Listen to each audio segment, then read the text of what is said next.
अस्सलाम वालेकुम my dear students, उम्मीद है कि आप सब ठीक होंगे। आज बच्चों लेक्चर नंबर 22 है हमारा ICOM 2 का। आज के लेक्चर में हम इंशाल्लाह एक्सरसाइज नंबर 10 सॉल्व करेंगे।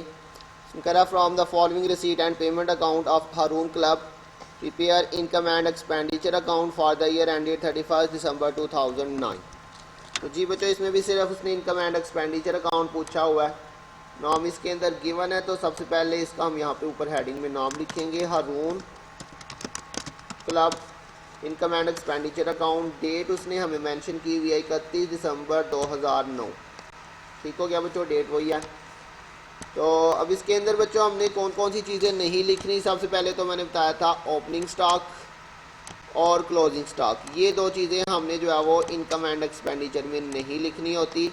इसके अलावा बच्चों कोई भी जो है वो एसेट वगैरह आ जाता है, वो भी हमने जो है वो बैलेंस शीट में नहीं लिखना। ठीक है, तो ये बच्चों उसने यहाँ पे फर्नीचर दिया हुआ है हमें। फर्नीचर हमें इनकम एंड एक्सपेंडिचर अकाउंट में रिकॉर्ड नहीं करना। बाकी इसके अलावा बच्चों बाकी सारी चीज़ें हम लिखेंगे। तो ये लिखा हुआ बच्चों ऑनरेरियम। ऑनरेरियम बच्चों हमारे पास क्या होता है, ये हमारी जो है वो एक्सपेंस होता है, पेमेंट साइड पे दिया हुआ है।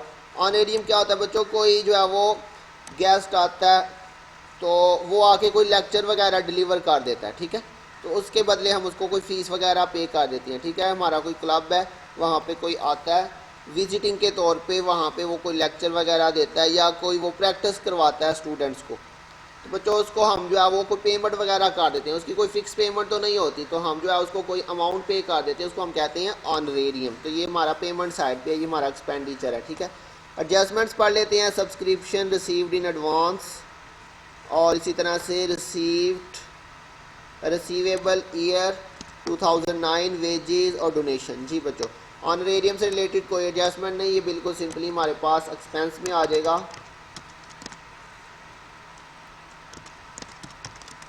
ऑनरेरियम इसकी अमाउंट है बच्चों 4000।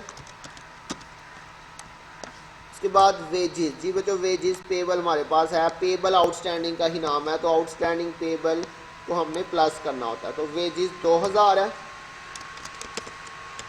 इसके अंदर बच्चों आपने क्या करना है, जो पेबल है आपके पास वो आपने इसमें ऐड कर देना। कितना बच्चों पेबल है, 400 आपके पास जो है वो इसमें पेबल है, वो आप इसमें ऐड करेंगे, तो ये 2400 आपके पास टोटल आ जाएगा।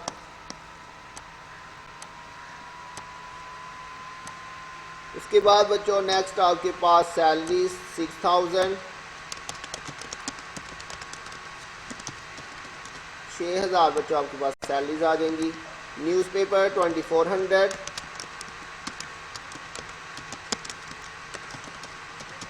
ये आपका एक्सपेंस है बच्चों। फर्नीचर बच्चों हमारा एसेट है। ठीक है, ये नहीं हमने लिखना, क्लोजिंग बैलेंस भी नहीं हमने लिखना। इसके अलावा सब्सक्रिप्शन के अंदर बच्चों एडजस्टमेंट है। सब्सक्रिप्शन हमारी इनकम साइड पे आएगी, यहाँ पे कितनी बच्चों इसकी वैल्यू है जी 12000। और इसके अंदर बच्चों लिखा हुआ subscription received in advance year 2010। बच्चों ये 2009 है, तो ये 2010 की उसने एडवांस में सब्सक्रिप्शन रिसीव कर लिया है। तो आपको मैंने बताया था बच्चों कोई भी इनकम या एक्सपेंस नेक्स्ट ईयर या लास्ट ईयर का होगा तो वो आपने माइनस कर देना। ठीक है, तो सब्सक्रिप्शन रिसीव्ड इन एडवांस ये हमारे पास नेक्स्ट ईयर की है 400, तो इसे आपने बच्चों क्या कर देना है, लेस। ये लेस करेंगे, नेक्स्ट ईयर वाली जो है 400, ये बच्चों यहाँ से माइनस होके 11600 आ जाएगा। और इसी के अंदर बच्चों जो करंट ईयर वाला आउटस्टैंडिंग है, एंड रिसीवेबल ईयर 2009 1000। जी बच्चों, जो करंट ईयर का रिसीवेबल है, रिसीवेबल मतलब आउटस्टैंडिंग ही है, तो आउटस्टैंडिंग करंट ईयर वाला मैंने बताया था प्लस करना है। लास्ट और नेक्स्ट ईयर वाला माइनस, करंट ईयर वाला प्लस करेंगे 1000, तो ये इसमें ऐड कर देंगे। रिसीवेबल जो करंट ईयर वाला बच्चों 1000 है, ये आपके पास करंट ईयर का, ये टोटल प्लस होके 12600 आ जाएगा। इसके बाद एंट्रेंस फ़ी, इसके बारे में कुछ नहीं मेंशन, ही हमारी इनकम में आ जाएगी। 6000 एंट्रेंस फ़ी है।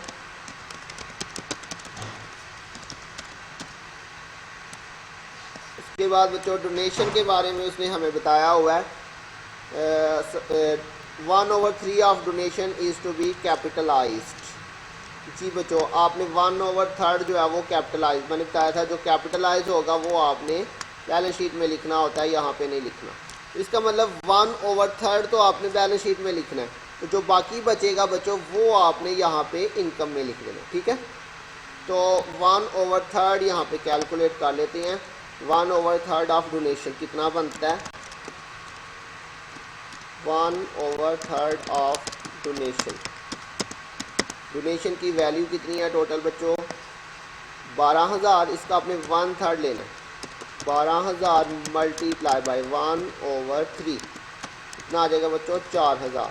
तो बच्चों ये 4,000 अगर बैलेंस शीट पूछेगा तो 4,000 बैलेंस शीट में लिखेंगे, बाकी जितना बचेगा वो आपने यहाँ पे लिखना है। डोनेशन टोटल 12,000 है, इसमें से कितना बच्चों कैपिटलाइज्ड है? 4,000। जो कैपिटलाइज्ड है वो नहीं लिखना बच्चों, बाकी जितना बचेगा वो आपने यहाँ पे लिखना है। ठीक है, टोटल 12,000 है, उसने कहा हुआ सिर्फ 1/3 जो है वो कैपिटलाइज करना है, तो इसलिए 1/3 जो है वो आपने इसमें से माइनस कर दिया, क्योंकि जो कैपिटलाइज्ड है वो हमने यहाँ पे नहीं लिखना, जो बाकी रिमेनिंग अमाउंट है वो आपने यहाँ पे लिखनी है। और अगर इसमें बैलेंस शीट पूछता तो ये जो 4,000 है ये बैलेंस शीट में जाके कैपिटल फंड में आपने प्लस करना था, लेकिन बैलेंस शीट उसने पूछी ही नहीं। इसके अलावा बच्चों सेल ऑफ ओल्ड फर्नीचर, तो बच्चों कोई भी एसेट हम सेल करते हैं या तो उस पर मैंने आपको बताया था हमने जो है वो क्या निकालना होता है, उसका प्रॉफिट या लॉस निकालना होता है। लेकिन इस सवाल में अगर आप देखें तो उसने आपको यहाँ पे इसकी बुक वैल्यू मेंशन नहीं की, जैसे कि पिछले सवाल में हमने क्वेश्चन किया था जिसके अंदर हमने कोई एसेट सेल किया था और उसकी बुक वैल्यू भी साथ में मेंशन थी। ये वाला क्वेश्चन नंबर 4 था बच्चों। इसके अंदर देखिए सेल ऑफ मशीन हमने की थी और इसके साथ साथ उसने हमें इसकी बुक वैल्यू भी मेंशन की थी, तो हमने इसका प्रॉफिट एंड लॉस निकाला था। लेकिन इस सवाल में अगर आप देखें तो उसने आपको बुक वैल्यू मेंशन नहीं की हुई, तो इसमें बच्चों हम इसका प्रॉफिट एंड लॉस निकालते हैं। वैसे अगर बुक वैल्यू ना भी मेंशन हो फिर भी हम इसका निकालते हैं जी, प्रॉफिट और लॉस ऑन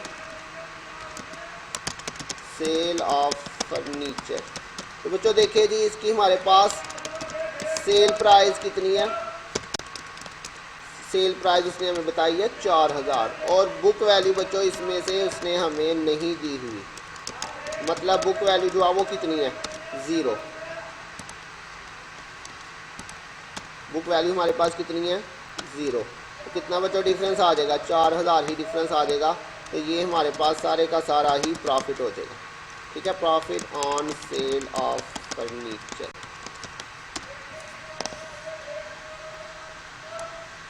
ठीक है, तो बच्चों इस तरह से अगर उसने आपको बुक वैल्यू नहीं दी हुई तो फिर जो सारे का सारा डिफरेंस आएगा वो हमारा प्रॉफिट ही होगा।